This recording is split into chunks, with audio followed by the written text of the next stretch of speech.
Hi, so today we are reading a poem by Kofi Awoonor titled The Weaver Bird. This is how the poem goes. The weaver bird built in our house and laid his eggs on our only tree. We did not want to send it away. We watched the building of the nest and supervised the egg laying. And the weaver returned in the guise of the owner, preaching salvation to us that own the house. They say it came from the west, where the storms at sea had felled the gulls, and the fishers dried their nets with lantern light. His sermon is the divination of ourselves, and our new horizon limits at his nest. We cannot join the prayers and answers of the communicants. We look for new homes every day. For new altars we strive to rebuild the old shrines defiled by the weaver's excrement. So this is the poem, The Weaver Bird, written by Kofi Awoonor, the late.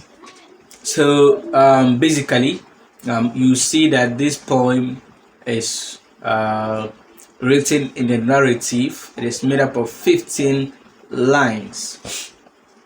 It is just a one stanza poem. He did not fragment it into stanzas. It's just a one stanza made up of 15 lines, and it is a narrative poem where Awoonor uses narrative to tell his story, and you see he uses both the present and the past tense to kind of narrate the story to you. The theme of the poem, we will say, is that it talks first and most importantly about colonialism and its consequences, how our colonial masters came to us, and then the aftermath of colonialism. What did we get from that? The second one is talking about inaction, a situation whereby you see something happening, you have at least the power to stop that, but you then intend not to stop that. You let the person go on and do that. At the end of it, you face the consequences. So it talks about our inaction to when the colonial masters came. So we are just going to do a summary of this poem. So where I talk about the colonialism and its effects, the poet has used an imagery where we see the weaver bird as our colonial masters, those who colonized us. When you see the weaver bird in a normal environment, a tree is standing, then a bird out of nowhere comes to identify that this tree would be a great place for me to put up my nest and lay my eggs and hatch. Now, the bird never knew of this tree. It comes across this tree, and then subsequently it builds its nest there and then hatches, and then begins to colonize the tree, preventing other birds from coming near that tree to even lay. So that is the action of our colonial masters. They came to Africa, realized the potential that is in Africa, the greatness with which Africa was ruled. I mean, the valor of our men and our women. So the Westerners sought that Africa is the best place for them to, invest. When I say invest, I mean where they can put in their strength to steal us. So the colonizers were just like this weaver bird who comes to recognize Africa and then overtakes Africa to perpetrate their crimes. So that was what happened. Now, and he describes it for us to see, where he says that they say it came from the west. And myself and you know, when they talk of the west, you know where they are talking about. And then he proceeds to say that where the storms at sea had felled the gulls. So it tells you about the oceans in the Western world, and I mean the storms, the tornadoes that they have. And they say their fishermen use the lantern light to dry their nets, which tells you that in the West there's no much light intensity. The intensity of the sun is very low. Sometimes so you can be there for a number of days without seeing the sun. So he's just giving us a clear picture of the Western world for you to know that that is what he is talking about. So they mean our colonizers. Another thing is inaction. When they came, we could sack them, we could unite forces and drag them out of Africa, but we kept our hands behind.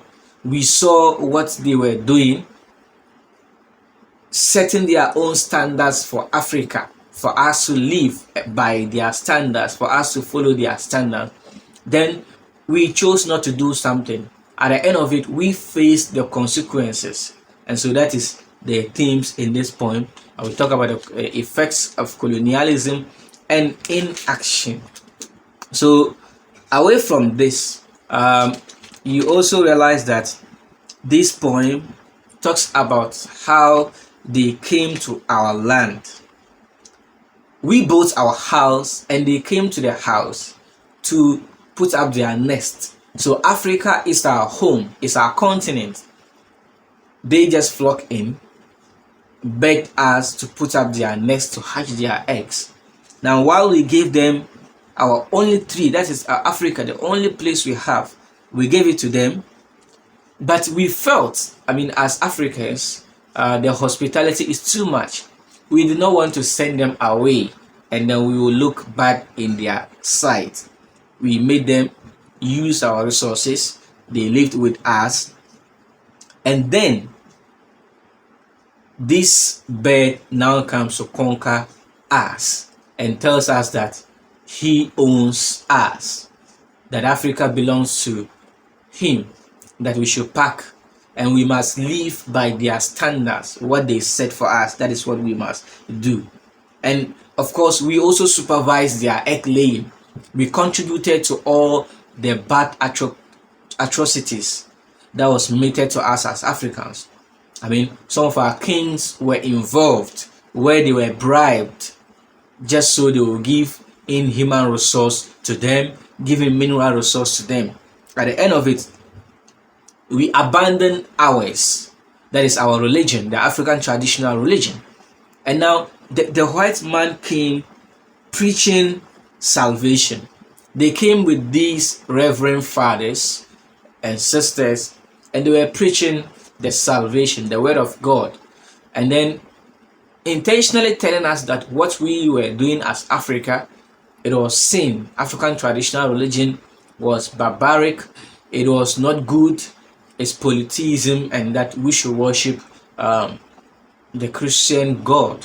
And so Africans, we threw away our religion, I mean, put down our shrines, and then we now took the Western religion, that is Christianity. So they also use Christianity as a means of colonizing us. And at the end of it, we are now living by what these Westerners want us to live by. So this is just a brief explanation of what the poem is about. We see that he has also made use of some alliteration, and alliteration is the repetitive use of consonants in a line, in a poem. So if you look through it, you see a number of alliterations being used. One thing we also see is the symbols that he has mentioned in the poem. The weaver bird alone is a symbol for us to know that that is our colonizers, those who came to colonize us. Our house, that is Africa, is our house, or our only tree. It symbolizes also Africa. Egg laying, you know, that is the process of colonizing us. That is the egg that they are laying. That is a colonialism that is at work. The West, of course, also is about them, and they came to take away, defiled by the weaver's excrement. That is when we came and then we ruined our shrines and said these were not good and that. So that is briefly the poem The Weaver Bird, written by Professor Kofi Awoonor the late. Thank you so much and see you next time. Goodbye.